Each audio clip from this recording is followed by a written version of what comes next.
They're the in crowd, we're the other ones. It's a different kind of cloth that we're cut from. We let our colors show where the numbers ain't. We're the paint where there ain't supposed to be paint. That's who we are. That's how we roll. The outsiders. The outsiders.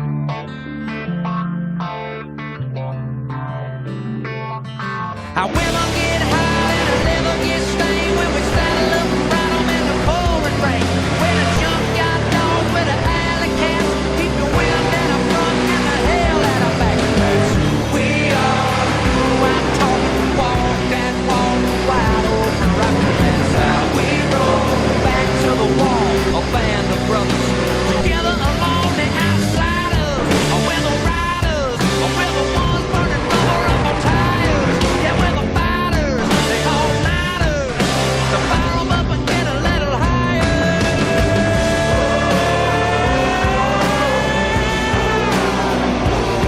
The outsiders.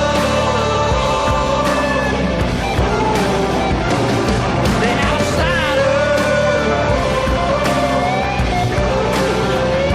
You're gonna know who we are.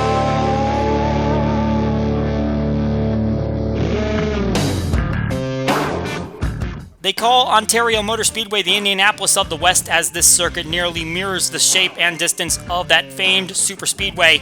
But for all that track means to motorsports, this one might mean a lot to the NFRN League Cup Series drivers, as 12 of them look to advance their way into the next round of the playoffs. From the southern part of California, this is the Ontario 500. Hello again, everybody. I'm Colin Denton with RVN, and welcome to the 21st race of the Elite Cup Series season at Ontario, a track we've been to before. Last time around, it was in the middle of the regular season. This time, it is in the playoffs, which carries a lot more significance because we got 12 drivers that are looking to advance their way into the round of 8. And after the last race at Simtel Park, Reese Butcher was able to steal it away from those drivers, and no one has been able to claim their spot in the round of 8 yet. And it is big for a lot of these drivers because 5th back to 12th are separated by 20 points. So a good day here can go a long way. And by the way, we've got 4 Super Speedway winners in the field from this season. Amethyst Ashley, David Davidson, Julio Caesar, and Phillip Fry, all Super Speedway winners. And they're hoping that they can make it 2 here today at Ontario. But it's going to be a long and grueling task because we know that there was a lot of issues with the pit entry last time around coming to this circuit, and hopefully we're not going to see some of those same issues, but we will have to see. We got 40 laps to determine it. Taking a look at where we're coming from, Simtel Park. We'll be back in Wisconsin for our next race at Milwaukee Mile, but we head to Ontario for the second time, and for the second time we're in California. Ontario just a few miles away from Fontana Auto Club Speedway and also from the former Riverside International Raceway, and this track has played host to numerous IndyCar and NASCAR races back in the 70s. We'll take a look at our test car on track so you get a feel for what it's like to drive around this circuit. Going down into turn number 1, over 9,000 RPMs, you're going to be hitting that rev limiter. That tachometer is going to be blinking red almost every time you get to the end of the straightaway. Breathe the throttle through the corners into that short chute and then right back onto the back straightaway. And obviously the draft is going to be a major factor in this event. Maybe not as important in the truck series. Those trucks really punching a big hole in the air. These cars are a little bit more aerodynamic, and they're not going to be punching as much of a hole, but you can definitely get an advantage getting somebody's slingshot going into these corners. You want to stay right down on the line. Going through turn 4, it's a little bit different looking. We'll discuss that a little later in the broadcast, but definitely a lot of improvements made here at the racetrack, and that is a lap around Ontario Motor Speedway. And we'll see if the Elite Cup guys can manage it for 40 laps. Looking at our part-timer race, Shane Borland up in front alongside John Gilbert, who is going to slip back pretty quickly. As we mentioned, that outside line is not going to be the preferred line. It's going to be the inside, and that's exactly what drivers are using to make passes. There's Dwayne Calloway making his way by the 2-car of Robert Harrison. And it's going to be 75 of Kyle Law who gets to the line first. And he will advance into the feature along with Borland. Dwayne Calloway, Chris Harley, Austin Rogers, and Craig Martin will all make the show. Sparky the Sun Devil just on the outside. along with Connor Mays, Kenny Knox, Donnie Moore. All inside the top 10, but unable to make the field. Gilbert dropping all the way back to 13th after starting on the front row. Our hot seat driver of the race is Jake Baskinger. Great playoff so far, a runner-up at Texas World. Only weak spot Toronto Lakeshore, but still all 4 races, these playoffs inside the top 20, so definitely a contender. And he's going to try to stay up in the points. He's currently 4th at the moment as we take a look at those standings. John Arndt at the top, Phillip Fry at the back, but realistically, there is so little separation between those drivers at the cut line. 5th through 12th separated by 20 points. One wrong move in today's race and you can find yourself at the back. Who will take the victory though? Will it be a playoff driver? Time to find out. Let's go trackside for pre-race festivities. And now, for the most famous words in motorsports, please welcome your Grand Marshal, leader of the famed Alabama gang, Bobby Allison. Crank them engines. Crank when you're ready. Crank when you're ready. All right, fire it up, bud. There's command. Crank. Get fired up. Two-time Ontario winner Bobby Allison on the command. Now time to take a look at the starting grid. Starting on pole is Allison Rain in the number 6 Victoria's Secret Ford. First pole of the season, second in her career. And Craig Martin in the number 38 Loves Ford. Barely got in through the heat race, but laid down a big lap just like Colin Murphy did in the truck race. Row number 2 has the NASCAR winner Jack Krause and David Davidson, the highest playoff driver on the grid. In row 3, Mitchell Mark broke his 4-race streak outside the top 20, finishing 11th last race, and Phillip Fry, 3 top 10s on superspeedways for the Chase contender. 2 more playoff drivers in row 4, Jack Porkins, 3 straight top 15s, and Bernard DeBarros, 7 straight top 20s. Rounding out the top 10, Noah Carr's 2 top 20 finishes on superspeedways this season, and Dale Jr. Fan 88-83, runner-up at Zen Joltis. In row 6, Chris Harley has an Amateur Cup victory at Pigs Cliff, and Eric Monaco, 2 top 10s coming on tracks 2+ miles in length. Row 7 has Chaser Amethyst Ashley, top full-timer on superspeedways with a victory at Pigs Cliff, and Stephen Willie high on momentum after back-to-back top 3 finishes. Row 8 has the bump draft and runner-up Tyler Markell alongside Reese Butcher, 3-time winner after his victory at Simtel Park. In row 9, Austin Rogers, 3 Amateur Cup top 20s on superspeedways, and the other JR best superspeedway finish is 17th. Just inside the top 20, Chaser Adam Mundinger has 2 top 20s on superspeedways, and Eli Bright best superspeedway finishes 19th. 2 more chasers in row 11. William Brock finished 6th at Simtel Park. Stuart Gratton has 2 superspeedway top 5s. In row 12, it's Nick Smith has 2 top 5s at Zen Joltis, and Cody Hagan, the final practice leader, has finished outside the top 30 3 times at superspeedways. A couple of superspeedway winners in row 13. Kyle Wall won the Amateur Cup race at Bump Drafton, and Rampage won this event last season. Row 14, Chaser Jake Baskinger working back-to-back top 10s, and Brad Stover, the runner-up at Pigs Cliff. Row 15, Noah Ponzer, his best season finish of 6th came at 8 Bull, and Gerard Irwan has 1 superspeedway top 20. The season opening winner, Julio Caesar, inside of row 16 alongside Shane Borland, who has 3 top 10s on superspeedways between this series and the Amateur Cup. Row 17 has Dwayne Calloway, got a 6th place finish at Pigs Cliff, and Ryan Baden, no top 30 finish since his Peoria win.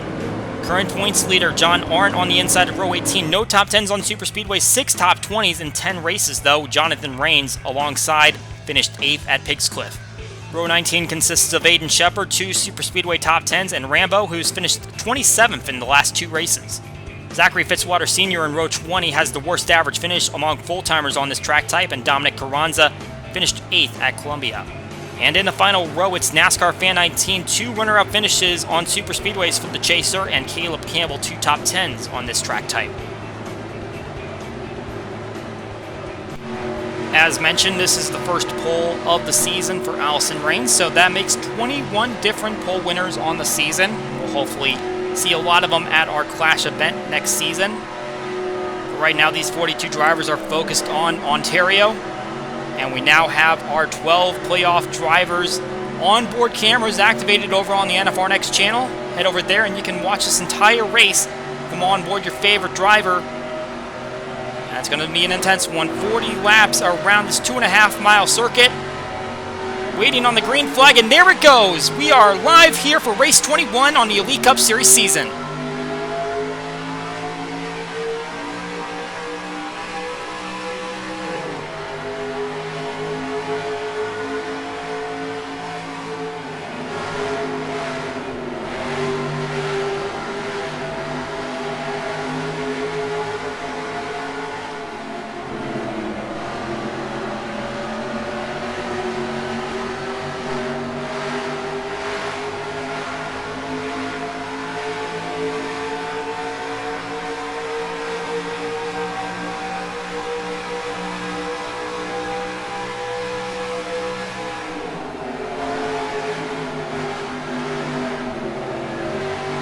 Well, exactly what these drivers feared about this racetrack is happening to Phillip Fry right now as he's on the high outside through these corners, and look at him getting past right now.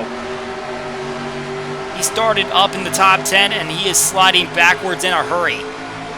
The way they started the race, he was only a point back of the cut line. Now he is 22 points back of the cut line. So right away, he's going to have some work to do if he wants to get back into contention. Allison Rain led the first lap, but Craig Martin immediately shoots through in turn 1, grabs the lead, and Jack Porkins making contact with the outside wall. That was a pretty heavy shot. And right there, a bold move by Ashley to get by Noah Carson, now trying to take advantage of the 04, getting into the wall, losing that momentum down the backstretch. But at the moment, she has no drafting help as the 44 stays with the 04. And it looks like she's going to have the advantage going down into the corner. The 04 just lost too much speed going through that short chute, but that's going to be a cause for concern for the 04 car. But it doesn't look like it's going to cost him too much as now he slots in the line. The front group seems like they've gone single file, while the back group is a little bit more double file. The truck race was a little bit more packed up, but like we said, the draft is going to be a little bit different between these different race cars.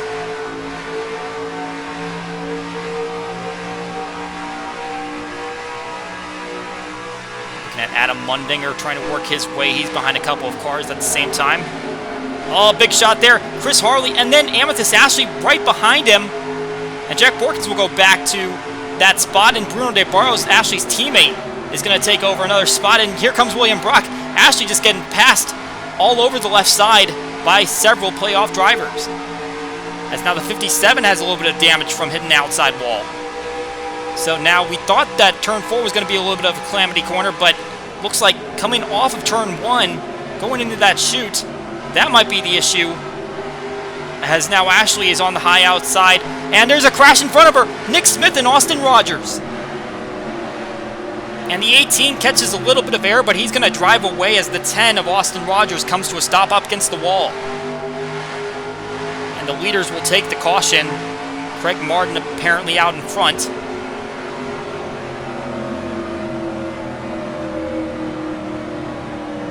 So all of our cautions the last time we were here came as a result of drivers trying to merge on the pit lane, but we finally have a caution where it is not the pit lane that causes the issue. It looks like it was a move going down into turn 4. We'll take a look at the replay, but from the looks of it, it looked like the 10 was trying to make a move on the 18, and it did not work out, and so it's going to be an early end to the day for Austin Rogers as he awaits some assistance from the wrecker and the medical crew. But these drivers now at pace speed for the first time today. Truck Series went caution-free through their 20-lap event, and only 3 laps into this one, and we've had an incident.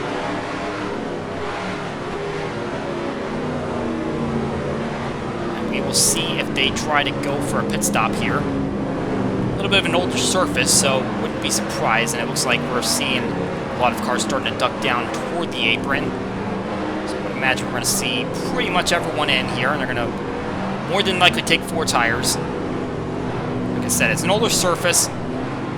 More than likely going to be a lot of tire wear. Tires will be a necessity here, so if we get cautions at the right periods, then should expect to see 4 tire changes, and we will see if we get any green flag stops today. But here they come now down the pits, and we saw a little bit of position shuffling, especially Phillip Fry dropping way back in the field, so not necessarily going to see everyone pitting at the exact same time as seeing the first car pull into their stall. Very long pit lane here. Watching on William Brock, Jack Porkins, and David Davidson going to pull in pretty similar times. And Brock's going to go for 4 tires. And they're setting up tires for the other crews. So should see 4 tires across the board here. Oh, and I'm seeing some contact on the middle of pit lane. Several hits for Jake Baskinger. Another one coming from Cody Hagan. The 84 has taken several shots. Had a good vantage point from up here in the tower. It looked like he got released, and then someone else coming in, striking him, and then there were several other cars that made contact with the 84 before he got off pit lane. As we see the race off pit road, Craig Martin retains the lead. Allison Rain lost a couple spots, but 4 tires across the board. We'll take a look at the replay of this accident, and yep, it's Austin Rogers making a move down to the inside in turn 4, makes contact with Nick Smith, and the 18, big hit on the back side of the race car, gets him airborne, and Austin Rogers sliding into his left rear tire right up against the windscreen. And so that contact is going to disable Rogers' car, as Nick Smith actually able to pull away. And so it looks like he's going to be able to continue in this race, although he's definitely not going to be up to a competitive speed. So let's take a look at what happened here on pit lane, now that we have a better look at it. 84 pulls away, and Rampage is coming into a stall at that point, and then drives right into Kyle Law, and Cody Hagan also trying to get into a stall along with Nick Smith. That was just a big mess right there as the 84 tried to exit. Well, right on board, he's our hot seat driver. Look at what it looks like from inside his car. Big news for a driver who hasn't finished outside the top 20 in these playoffs.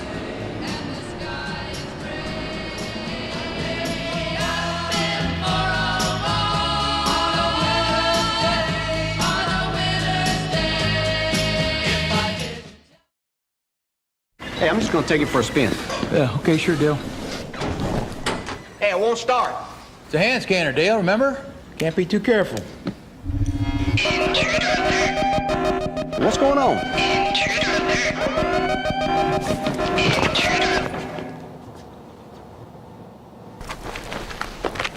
Dad? I just wanted to test drive. Unbelievable. Is that a no?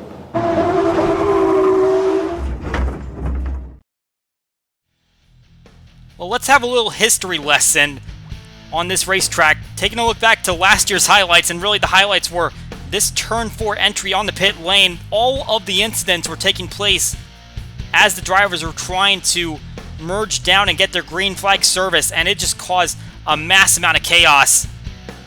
Took out multiple drivers.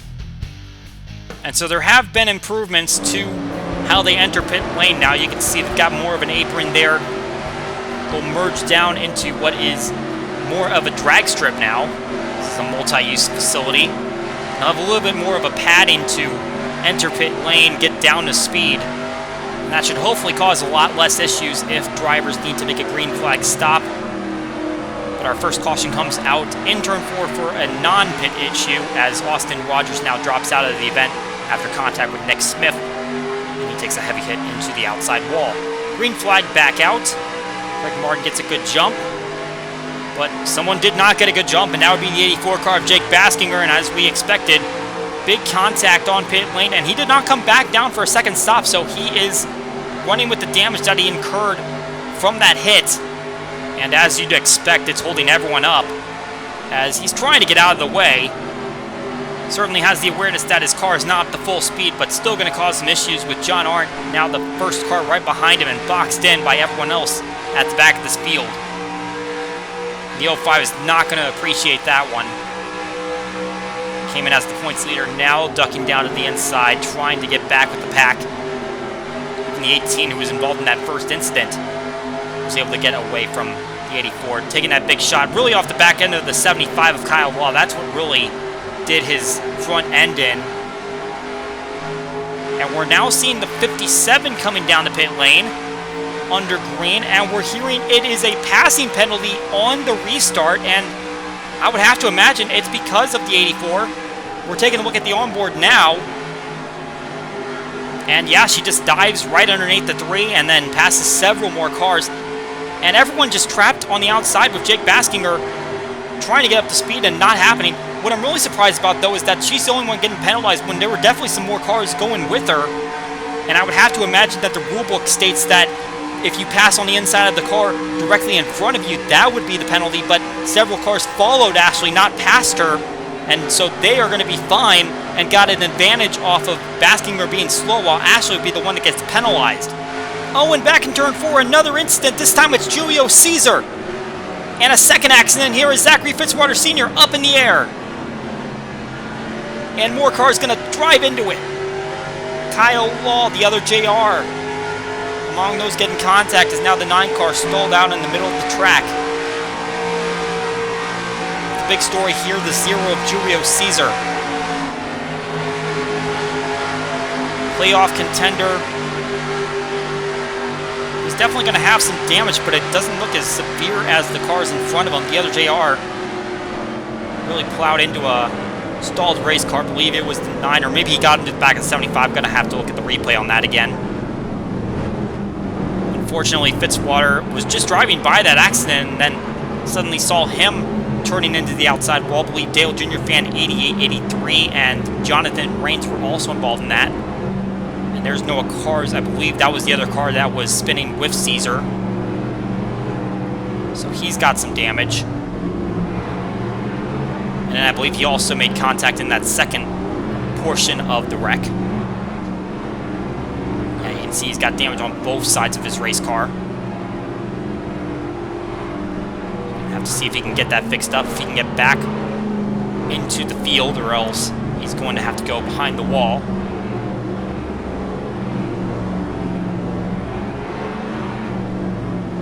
So back down the pace speed for the second time today, as Craig Martin still leading here at Ontario. He'll lead this whole group back in the pit lane.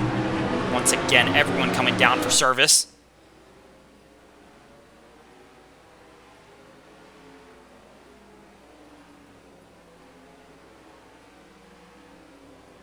Let's look at a couple different drivers. Brock working his way up the field. Davidson, as well as Mundinger. Brock going to hit his stall first.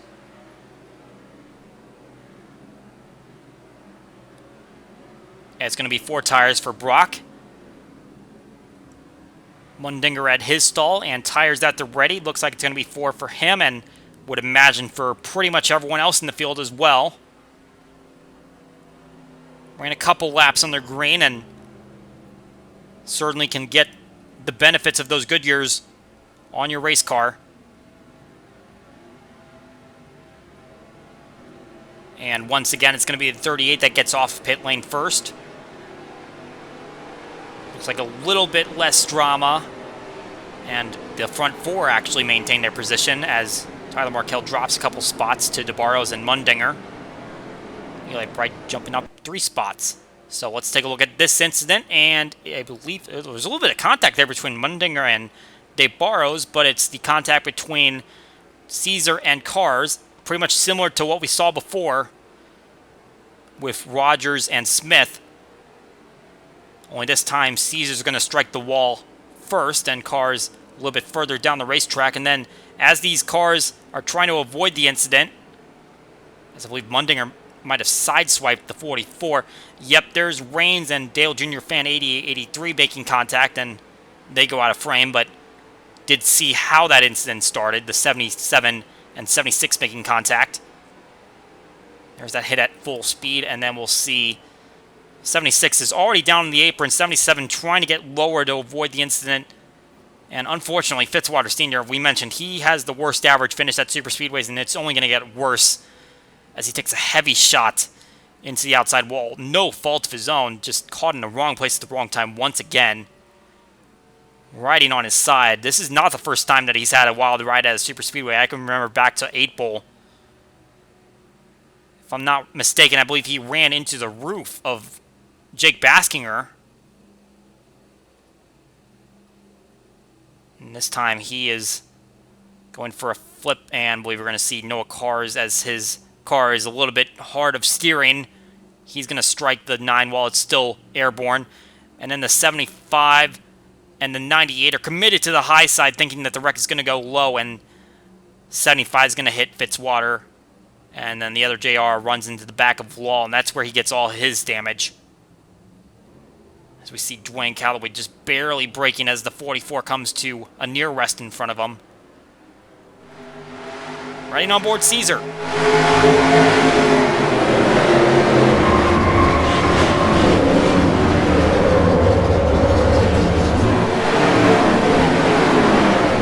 Second caution coming out only about a quarter of the way through this event at Ontario.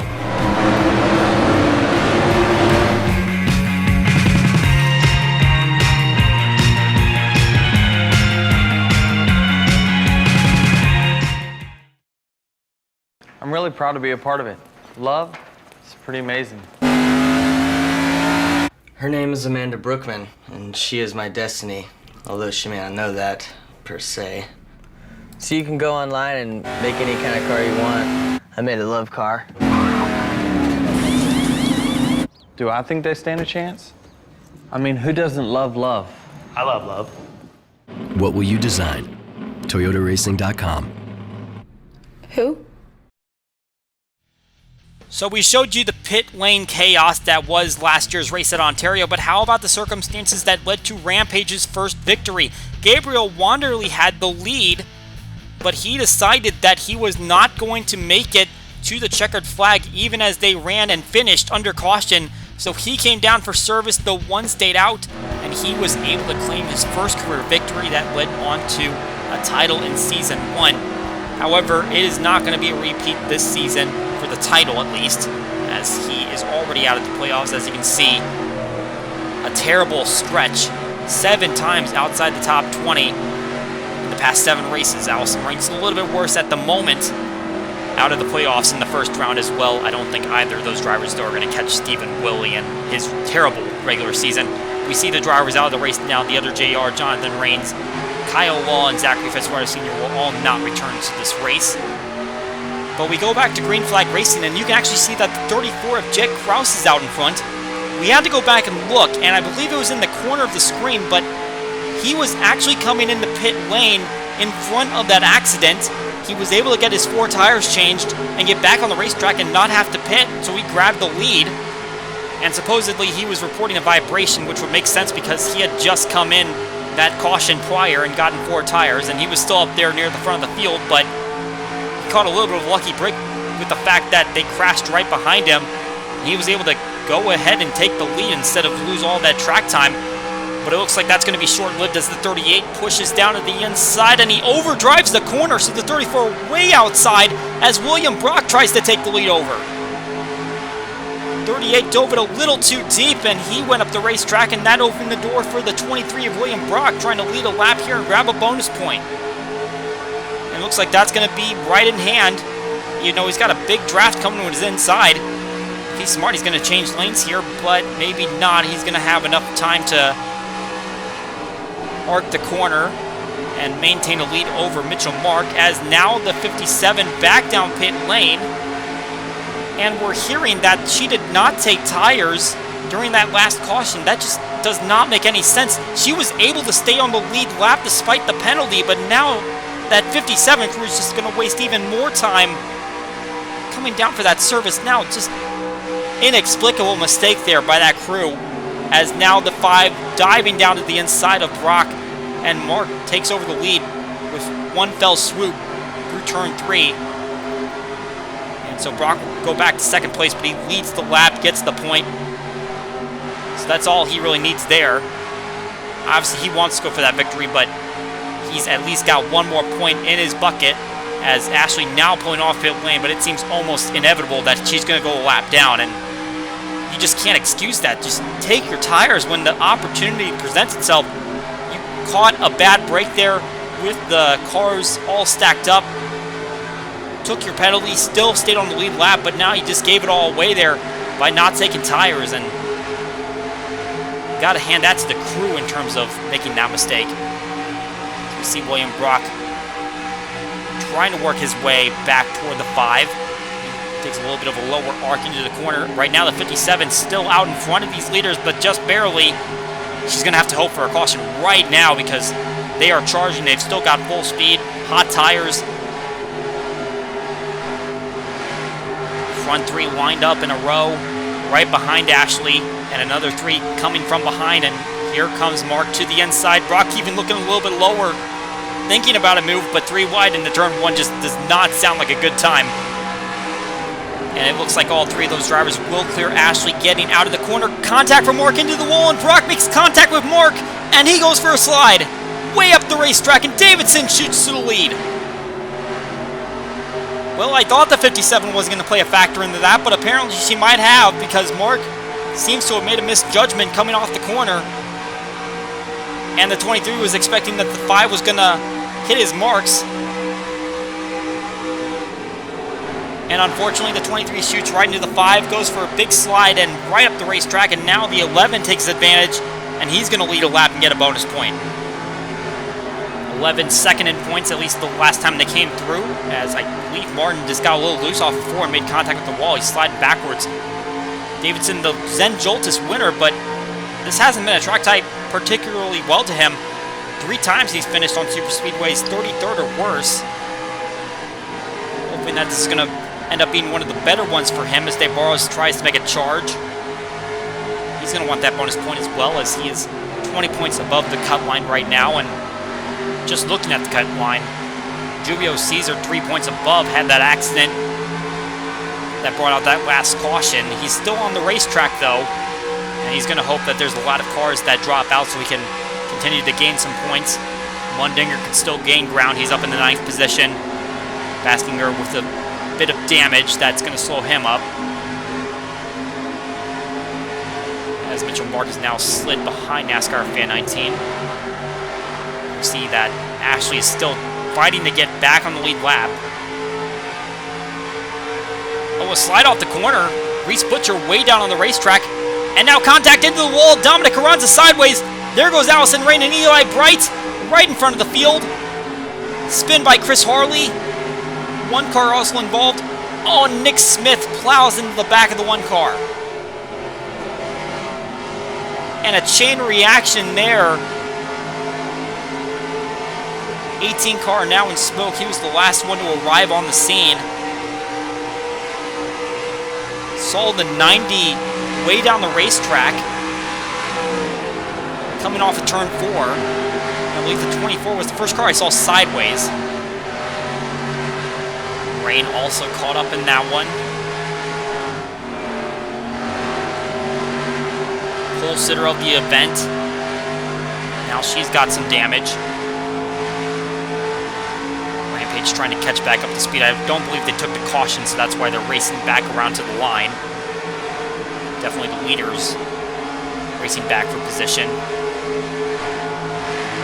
And there's Harley. I believe he went off the front end of Shane Borland.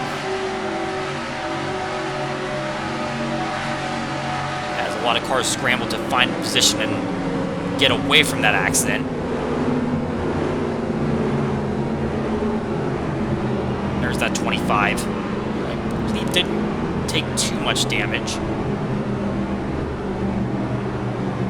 Just trying to eyeball it. Eli Bright, though, we did see him sideways make some contact. Looks like he has a little bit of front-end damage. We'll have to evaluate that replay and see exactly what happened there. It just seems like the 90 went for a slide. This Butcher did. And I believe he might have gotten away unscathed from that whole incident. I think it was the 24. Maybe he was also sideways and came to the track a little bit too much. And that ended up putting him and a lot of others in the wall, as we see a lot of cars coming down. I see the 78 of Phillip Fry is staying out on the racing surface, so it looks like he is not going to stop here. Which is an interesting play, but it looks like it might be a strategic one. Try to get a bonus point.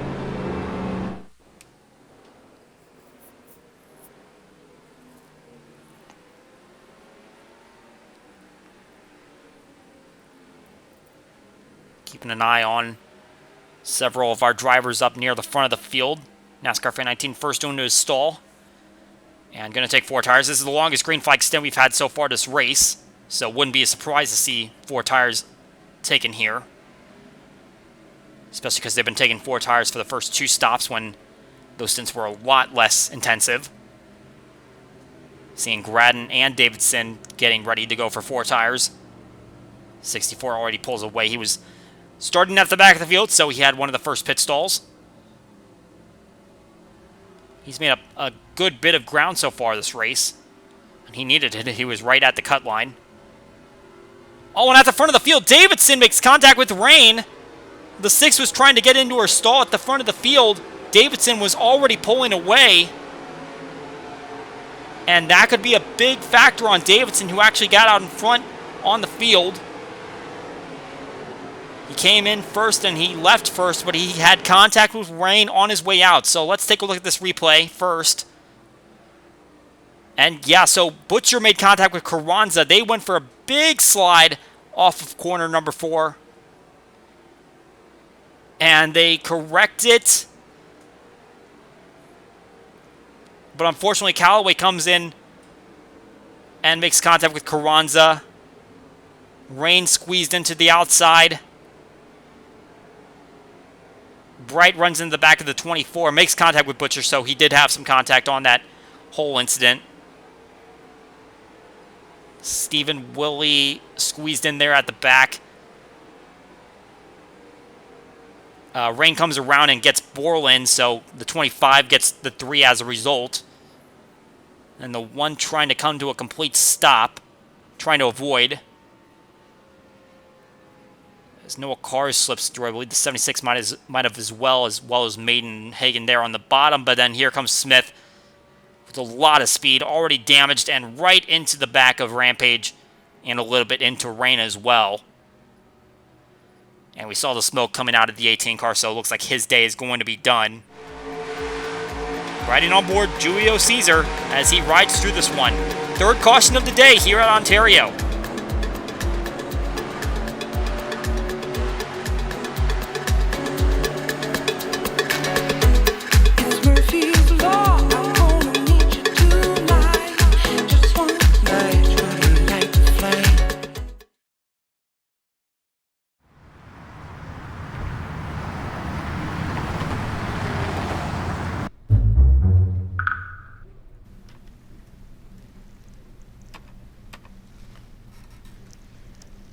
Where's the queue?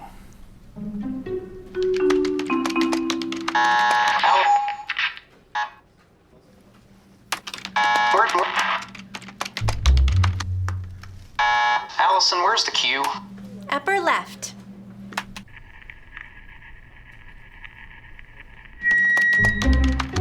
Next to the W.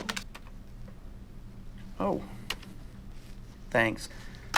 Thanks.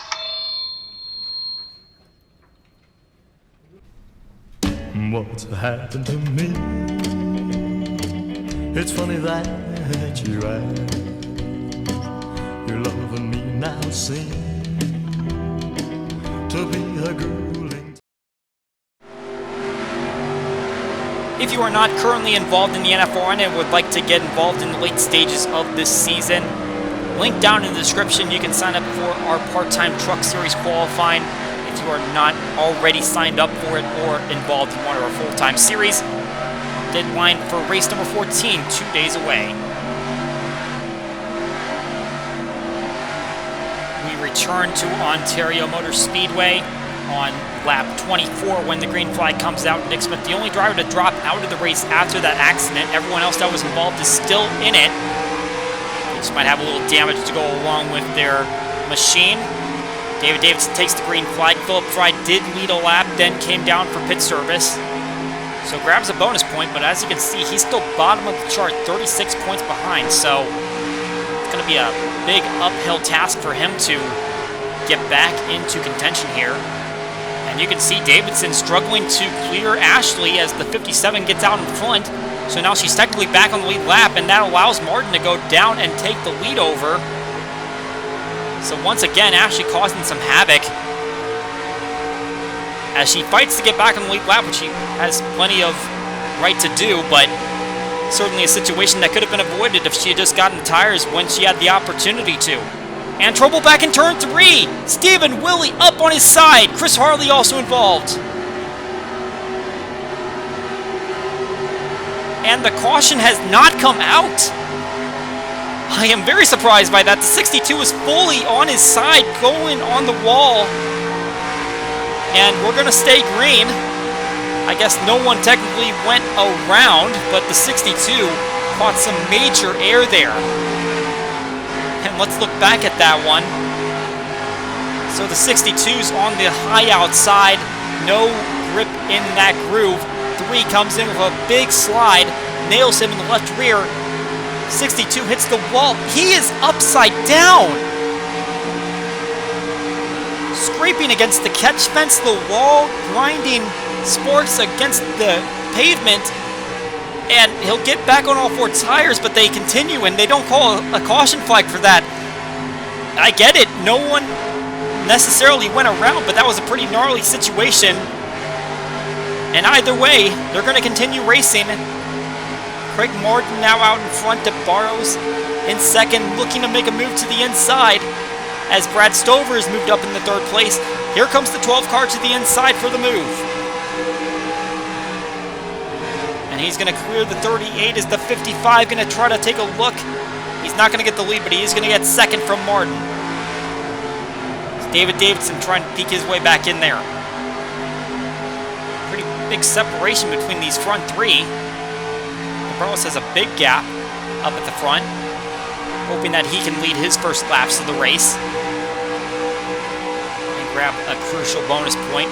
Still 20 points up on the cut line. So there's still a big stack up in the middle of this group. William Brock leading that charge as he's in 8th place at the moment. That is one spot behind where he finished here last season. And actually, now that we're updating the leaderboard, he's in 6th, so one spot ahead of where he finished one season ago. But now we see a run, and contact from Reese Butcher. Ron got by cleanly, Butcher did not, as he was trying to make a move to the inside. Now John Arndt shoots his way to the inside of Jack Porkins, who's on the outside line. The 04 is really struggling at this moment in time as his teammate goes by on the inside as well. That's not going to fare any better going down in this next corner. He continues to be on the outside, and his teammate joins him, but I don't know if that was necessarily the best move. Outside, definitely not where you want to be on this track, and I think the 29 trying to help his teammate is going to regret that decision. Oh, and contact into the wall. Jake Baskinger, Stephen Willie. Willie just had the incident back in that corner, and now he's had another one, this time with Jake Baskinger. That looked like more of a wall scrape, so understandably not necessarily a caution needed for that one, but we remain green once again as both of those cars try to get back up to full speed. Baskinger already having a rough day with that pit lane contact, just 1 point above the cut line, and now a problem in turn 2, Mitchell Mark and Ryan Maiden. And Gradden caught a piece of the 5 car.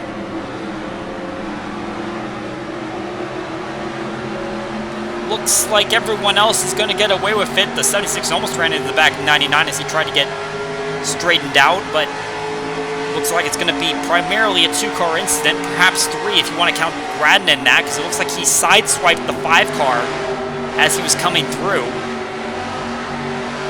Now a big tire mark on the side of the 5's door. So they'll try to come around and grab the caution flag. 4th time that's come out. Could have easily been the 5th. And it's the Barrows that's out in front.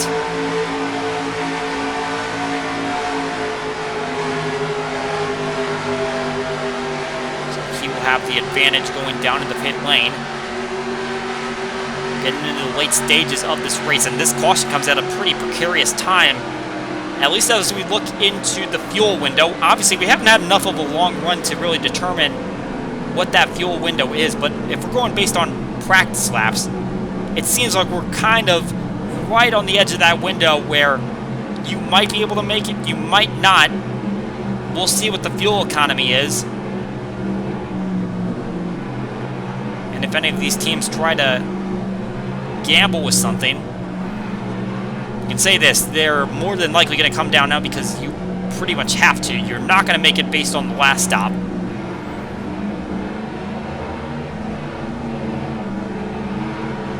Let's see if they can get these tanks filled. All the leaders coming in. We'll see if anyone's going to hang out there.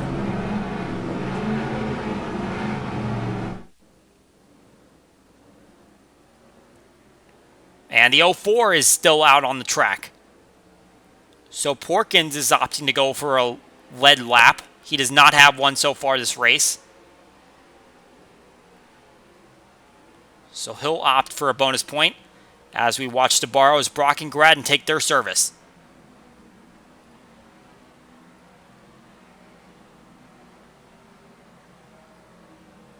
Gradden navigating some traffic as Brock is first to reach his stall among those that were watching.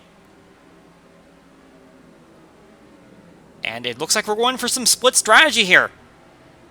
I say split, it looks like a lot of them are going for 2 tires. That's the case for Brock. He's going 2 rights. And it looks like the Barrows is going for rights. Gradden is going for rights. The 12 car took a long time. He's not going to be the first car off of pit lane. I wonder if he was trying to fill his fuel cell a little bit more. Just maybe not enough that it necessitated a 4-tire stop. As we look at the race off pit lane, Brock 5 spots up, and DeBarro loses 4. Campbell went for 4 tires. That's interesting. He'll lose 5 spots in the process. Let's look back on that Baskinger-Willie incident. It looks like 62 goes in deep on the 84, and obviously both cars having damage at this rate as the one car shoots by on the inside. Not quite as dramatic as Willie just had a few laps earlier, as they just scraped the wall, but a little bit of contact is going to cause him a little bit more sheet metal damage. And they grind it all the way to the exit of the corner. And the 62 a little bit more. It's the 84 trying to find a lane to shoot by. That's what it looks like on board of Baskinger.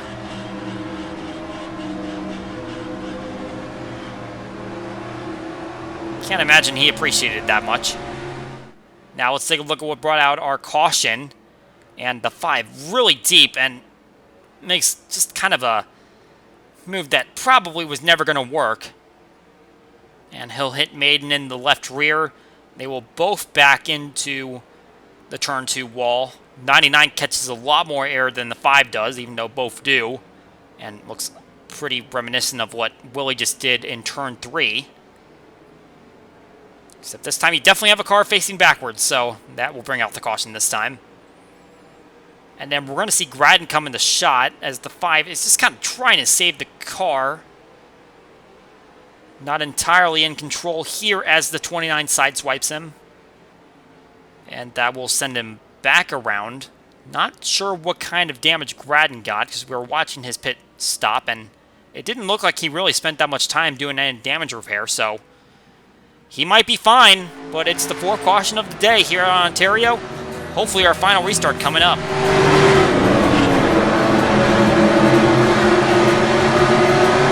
See, I've been through the desert on a horse with no name. It felt good to be out of the rain. 4-speed manual transmission, 850 horsepower, 1 bucket seat, 0 to 160 in 8 seconds. Oh yeah, that baby will do. Any questions? I take it for a test drive. You ever driven one of these things?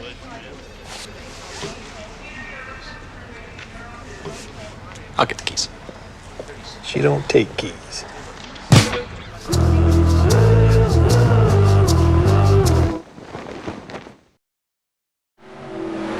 Back in Ontario, where we'll have 8 laps to go when we hit the green flag. None of the drivers in that last accident dropped out of the race. However, the 76 of Dale Jr. Fan 8883 did.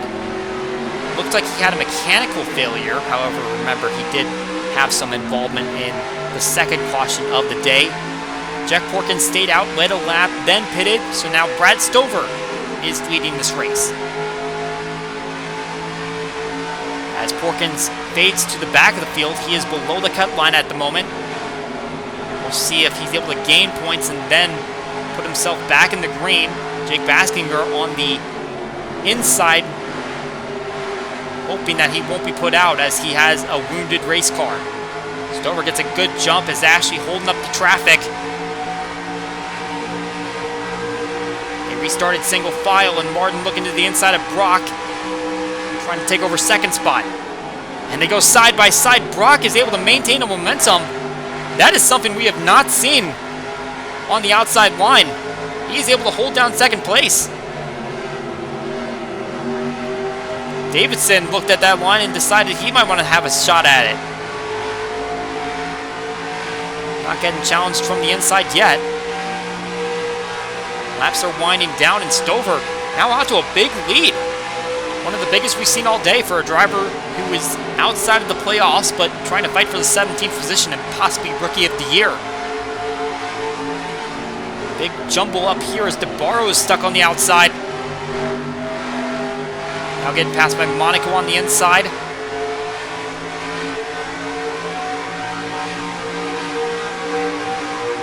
NASCAR Fan 19 able to shoot by both of them since the lap started, so 64 working his way up as he is in cut line danger. Suddenly it seems like turn 3 has momentum on the outside, as I saw Tyler Markell making a move to the inside of DeBarro's, but all of a sudden the 12 car just shot forward and maintained that position. Something to keep an eye on as these laps wind down. Still a big pack near the back of the field. Cut line down to 2 points as Porkins trying to work his positions up.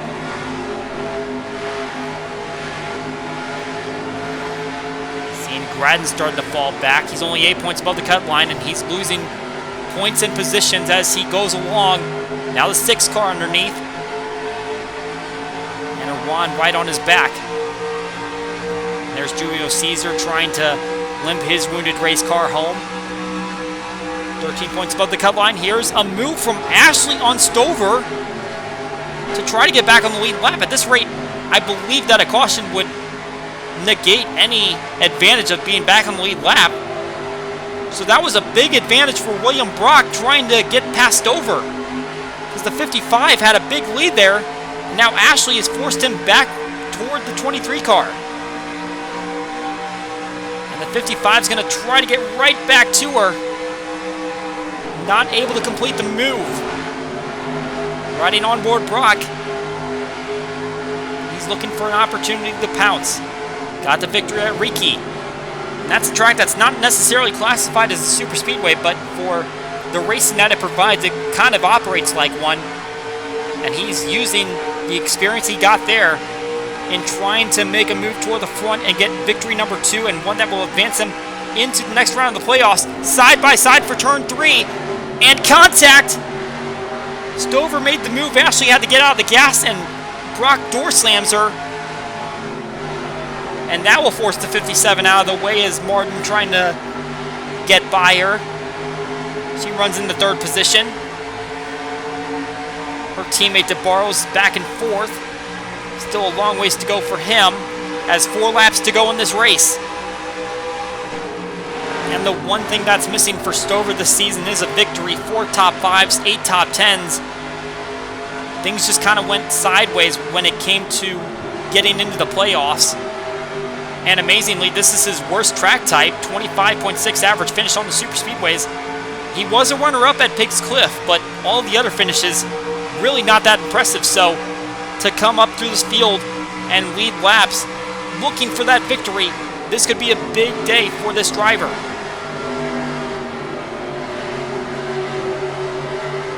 Brock continuing to trail behind him. And we're seeing the 57 coming down the pit lane and a couple cars trailing her.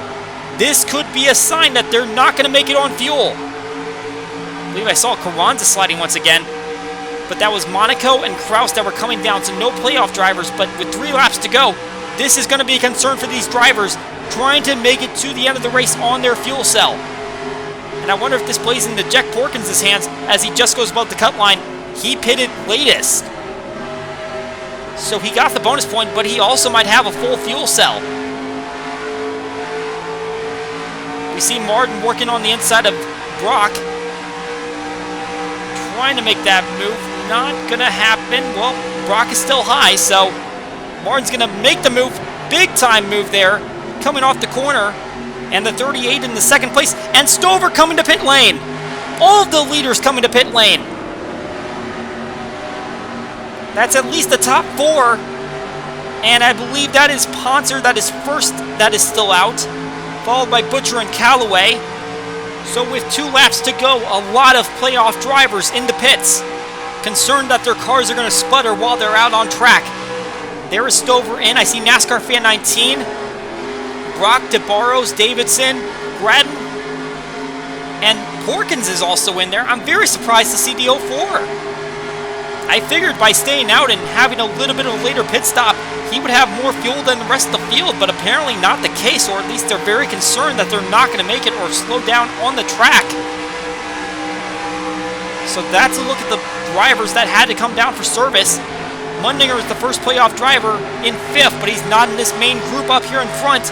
And it does not look like any of these top 4 are coming down for service, so Noah Poncer in line for potentially his first victory. But Reese Butcher trying to get his 4th and back-to-back. White flag is out. 92 in the lead, 90 chasing. Here comes Campbell trying to make a move to the inside on Butcher. They're going to go by the 04. He's going to go lap down. Campbell can't complete the pass, and Butcher is gaining ground on the 92. If Butcher were to win back-to-back races, that would be the first time in the Elite Cup Series history. Not in the league's history. Kyle Law did in an amateur. But if he's going to make a move, he has to do it down in the turn 3, or else he's not going to have the chance. Here comes Caleb Campbell to the inside. And the 90 has to get out of the gas. And that opens the door for the 92. Campbell's going to pass Butcher, so is Callaway. But coming off at turn number 4, the fuel is going to hang for Poncer. A maiden victory in the Elite Cup Series here at Ontario.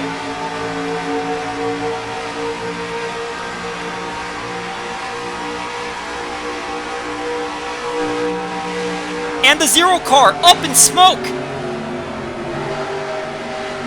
It looks like he came down for a pit stop, but now he has smoke billowing out of the car.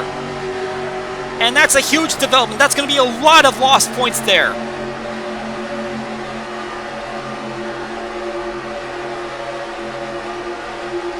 He's going to limp it back home. He had problems earlier in the day. But for Noah Poncer, it's win number 1 in the Elite Cup Series. This is, in fact, his first top 5 in the series.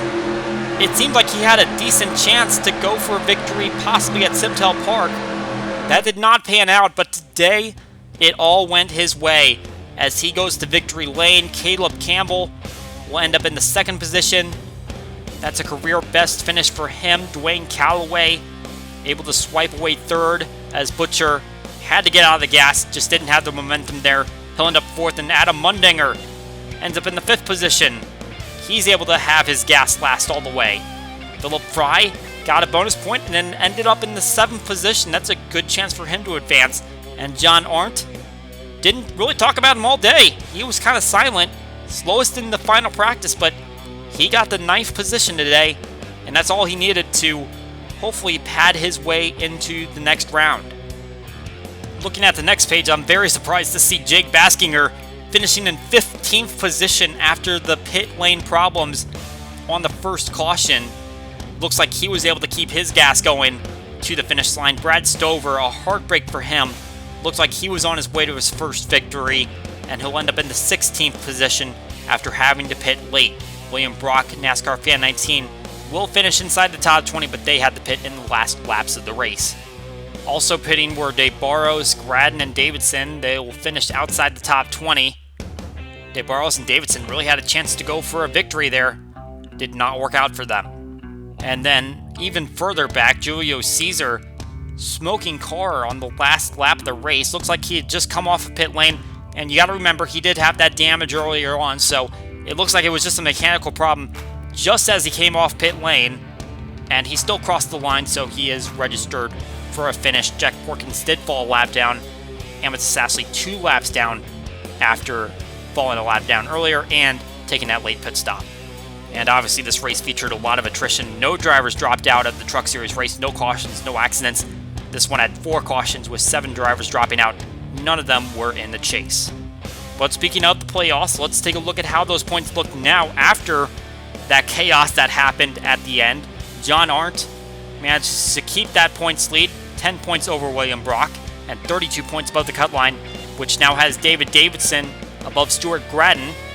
NASCAR Fan 19 was already outside the cut line, and he'll remain there. Jack Porkins fell out while Adam Mundinger and Phillip Fry worked their way into the playoff picture, but you take a look at 4th through 11th, there is no safe margin there when you head to Milwaukee Mile, you're going to have to be absolutely perfect to ensure that you're going to be in the next round, as Baskinger, Brock, and Arndt feeling a little bit more comfortable, and Ashley was already 1 point below, and with that poor finish today, she'll be at the back of the field.